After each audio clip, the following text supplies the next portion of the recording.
Now at 11, a Broward Sheriff's deputy fired from the force for throwing a vicious punch at a handcuffed inmate at the county jail. And besides losing his job, that former deputy could face criminal charges. CBS 4's Hank Tester is live in Fort Lauderdale at the jail where this all went down. Hank.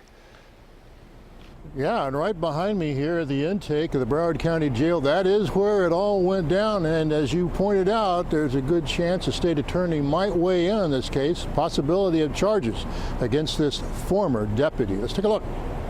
This video recorded at the main jail in Fort Lauderdale last month. It shows a man handcuffed.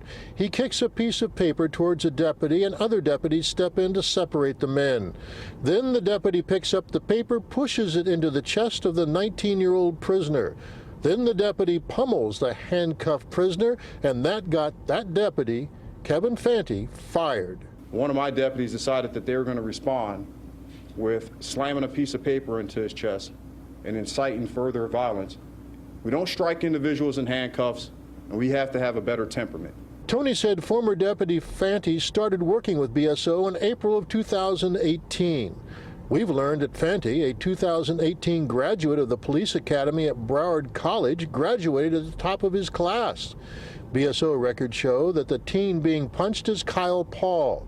Records show Paul was arrested earlier that day for obstructing an officer without violence. He was being booked into jail when he was hit. We showed the video to Kyle Paul's mother.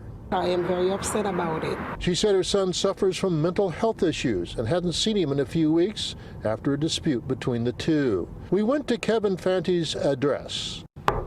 Anybody home? No one answers. Sheriff Tony said he released this video in an ongoing attempt to show the community he's trying to hold his people accountable. This in the wake of BSO deputies involved in a controversial takedown of a 15-year-old and a hospital bed beatdown of a handcuffed prisoner. This is my messaging, and we're changing the culture that exists here.